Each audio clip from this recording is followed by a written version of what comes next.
2018 में under 19 world cup team के captain Prithvi Shaw थे इंडिया के। इंडिया ने वर्ल्ड कप भी जीता था। इस टीम में उनके साथ शुभमन गिल थे, अभिषेक शर्मा थे, अर्शदीप सिंह थे एंड रियान पराग भी थे। बट शुभमन गिल की बैटिंग ने सबसे बड़ा इंपैक्ट डाला था एंड उसके बाद आ रही थी पृथ्वी शॉ की बात।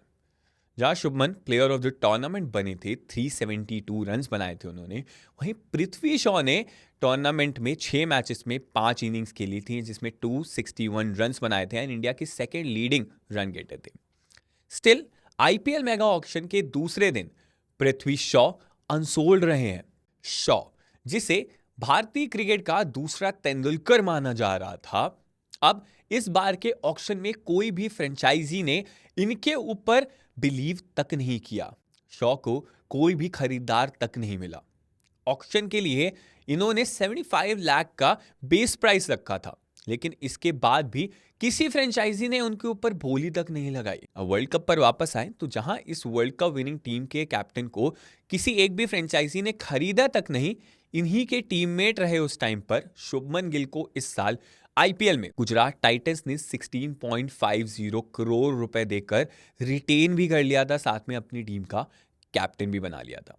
अब इनको ये सारी चीजें करी भी क्यों ना जाए इनके साथ, जब से शुभमन ने गुजरात का टॉप ऑर्डर संभाला है, 3 आईपीएल सीजन्स में से 1 गुजरात ने जीता है, वो भी अपने डेब्यू सीजन में ही, जहां नोटेबल बैटिंग परफॉर्मेंस दी थी शुभमन गिल ने। सेकंड सीजन में आए, टीम फाइनल में गई, सीएसके से हारे जरूर थे, लेकिन वहां पर भी इन्होंने बैटिंग अपनी प्रूव कर दी, रिलायबिलिटी दिखाई अपनी गुजरात टाइटंस के बैटिंग ऑर्डर। जिस लिस्ट के सेकंड प्लेयर थे वो थे Abhishek Sharma. Last year Sunrisers Hyderabad की बैटिंग को लीड कर रहे थे अभिषेक एंड इन्होंने क्या खूब बैटिंग करके दिखाई। इंडियन मैनेजमेंट की निगाहें इन पर चली गई, वर्ल्ड क्रिकेट में इनका नाम बहुत बड़ा हो गया, इनकी बैटिंग का दीवाना बन गए लोग। सिर्फ इंडियन क्रिकेट टीम नहीं या इंडियन क्रिकेट मैनेजमेंट या फैंस नहीं, बल्कि वर्ल्ड क्रिकेट में इनका नाम चमकना शुरू हो गया। एंड यही वजह रही कि सनराइजर्स हैदराबाद ने इनको 14 करोड़ में आईपीएल 2025 के लिए रिटेन कर लिया। अब आते हैं रियान पराग पर। भाई ये प्लेयर लास्ट 2 सीजन में जितना इंप्रूव हुआ है ना, मानना पड़ेगा यार। मेहनत करी अपनी बैटिंग पर, फोकस किया है अपनी बैटिंग पर एंड टेक्निक पर भी। यही रीजन है कि 4th consecutive season Riyan Parag IPL 2025 में राजस्थान रॉयल की जर्सी डॉन करते हुए दिखेंगे। इनको राजस्थान ने 14 करोड़ रुपए में रिटेन किया है। साथ ही इंडियन क्रिकेट टीम में भी अब आप इनको खेलते देख रहे होगे, वहां पर भी ये चक्के चौके ऐसे ही मारते हैं। तो कहीं ना कहीं अपनी जो वैल्यू है, अपनी जो वर्थ है, रियान पराग ने तो प्रूव कर दी है। बाकी के प्लेयर्स बात करते हैं उनके बारे में। नेक्स्ट प्लेयर हैं इस लिस्ट के अर्शदीप सिंह। अब अर्शदीप सिंह के बारे में मेरे ख्याल से मुझे बताना नहीं चाहिए, बहुत बड़ा नाम बन चुके हैं इंडियन क्रिकेट टीम का। इंडिया में one of the best bowlers में करेंटली इनकी गिनती हो रही है। जब हम शॉर्टर फॉर्मेट की बात करते हैं तो एक ऐसा लेफ्टी बॉलर जिसके पास पेस भी अच्छी खासी है, जिसके पास वेरिएशंस भी बहुत अच्छे हैं, जो टॉप ओवर में भी अच्छी बॉलिंग करता दिखता है एंड डेथ बॉलिंग भी इसकी कमाल की है। इसका one of the best example Asia cup था, इसका best example T20 world cup था, जहां पर इनकी परफॉर्मेंस काफी ज्यादा अच्छी थी। एक ओवर में अगर 7-7 रन भी हो ना, तो वहां पर भी फाइट करके दिखाई थी। आखिरी ओवर्स की बात कर रहा हूं तो डेथ बॉलिंग भी अच्छी रही एंड इंडिया के लिए स्टार्टिंग के ओवर्स में भी एक यूटिलिटी बॉलर है। एंड यही वजह है कि अर्शदीप सिंह को पंजाब किंग्स ने वापस से आरटीएम यूज करके खरीद लिया, वो भी छोटा मोटा अमाउंट नहीं, 18 करोड़ रुपए देकर। क्यों? क्योंकि इनका लास्ट ईयर का परफॉर्मेंस इतना लाजवाब था कि टीम इतना कुछ नहीं कर पाई, लेकिन इनकी परफॉर्मेंस इंपैक्टफुल रही और यही वजह रही कि पंजाब किंग्स की जर्सी एक बार फिर से पंजाब का ये खिलाड़ी पहनता दिखेगा। लेकिन पृथ्वी शॉ के साथ ऐसा क्या हुआ कि वो आईपीएल में अनसोल्ड रह गए? उसके रीजंस लिस्ट डाउन किए, वो बताता हूं आपको। सबसे पहला रीजन है खराब form and fitness, main reason है। पृथ्वी शॉ को कोई खरीदार नहीं मिला, ये चौंकाने वाली बात बिल्कुल भी नहीं है। पिछले कुछ टाइम से शॉ खराब फॉर्म में चल रहे हैं। यही रीजन है कि किसी भी फ्रेंचाइजी ने इन्हें अपनी टीम में शामिल नहीं किया। 2024 में दिल्ली कैपिटल्स की टीम का हिस्सा रहे थे ये। फ्रेंचाइजी ने शॉ को उस टाइम पर रिटेन नहीं किया था। अब उसका रीजन भी यही था कि फॉर्म में ही नहीं है एंड अब उनको किसी ने खरीदा ही नहीं।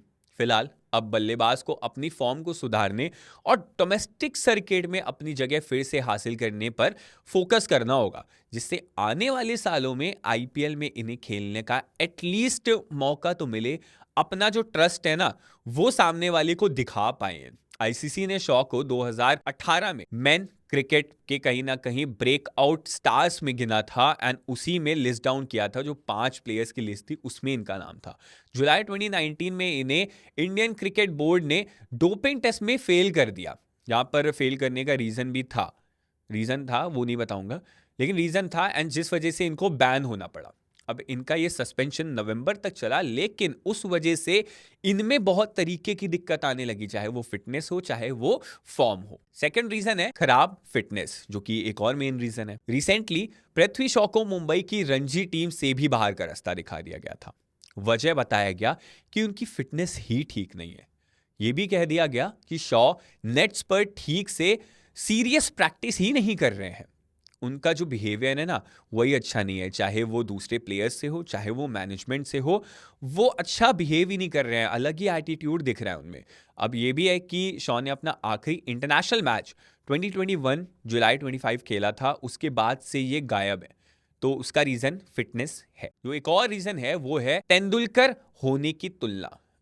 एक टाइम ऐसा भी था कि पृथ्वी शॉ की तुलना जो है, कंपैरिजन जो है सचिन तेंदुलकर से होने लगा था। कह रहे थे कि विवियन रिचर्ड, सचिन तेंदुलकर, सुनील गावस्कर सब एक ही में है। बता दें कि शॉ जब 14 साल के थे तो उन्होंने मुंबई के आजाद मैदान में हैरी शील्ड मैच के दौरान 547 रन बनाकर रिकॉर्ड बुक में अपना नाम इंक्लूड करा लिया था, जो माइनर क्रिकेट में किसी भी इंडियन बैटर की ओर से बनाया गया मैक्सिमम स्कोर था। जब शॉ ने अपने करियर की शुरुआत की थी तो उन्होंने वेस्ट इंडीज के अगेंस्ट में अपने पहले ही टेस्ट मैच में 100 लगा दिया था एंड अपने करियर का शानदार इंट्रोडक्शन दिया था, आगाज किया था। शॉ की बैटिंग स्टाइल सचिन तेंदुलकर से काफी मिलती थी। सचिन हालांकि टॉप ऑर्डर में इतना खेले हैं, लेकिन उससे ज्यादा कैलिबर ऐसा दिख रहा था कि टॉप ऑर्डर में ये बल्लेबाज रन बनाएगा। कहीं ना कहीं इंडियन क्रिकेट का भविष्य इनको माना जा रहा था, लेकिन भविष्य अगर ऐसा होगा तो बात नहीं बनेगी। फिर इनका आता है आईपीएल 2024 में एवरेज परफॉर्मेंस। शॉ का आईपीएल 2024 में परफॉर्मेंस काफी एवरेज रहा था। शॉ ने 8 मैच में सिर्फ 198 रन्स बनाए थे। इस दौरान उनके बल्ले से केवल 150 आई थी। शॉ ने आईपीएल में ओवरऑल 79 मैच में 1892 रन बनाए हैं, जिसमें सिर्फ 14 50s शामिल हैं। उसका एक और मेजर रीजन ये है कि ये फॉर्मलेस रहे हैं, क्योंकि इनका बिहेवियर इंटरनेशनल सर्किट पे कह लीजिए, मैनेजमेंट से कह लीजिए, डोमेस्टिक्स में कह लीजिए, बिल्कुल अच्छा नहीं रहा है। एंड जब आपका बिहेवियर ही नहीं अच्छा होता है ना, तो आपको कोई सपोर्ट नहीं करता है। एंड जिस सपोर्ट की पृथ्वी शॉ को सबसे ज्यादा नीड थी इन पर्टिकुलर टाइम में, जब वो ऑलरेडी स्ट्रगल कर रहे हैं, चाहे वो क्रिकेट की बात कर लो चाहे वो पर्सनल लाइफ की बात कर लो, आए दिन कोई ना कोई क्रिटिसिज्म इनके ऊपर हो ही जाता है, कोई ना कोई ऐसी न्यूज वायरल हो ही जाती है जिससे कहीं ना कहीं कटघरे में आ जाते हैं पृथ्वी शॉ। जिस तरीके से हम इनको बोल रहे थे ना कि ये आने वाले टाइम का इंडियन टीम में फ्यूचर स्टार है।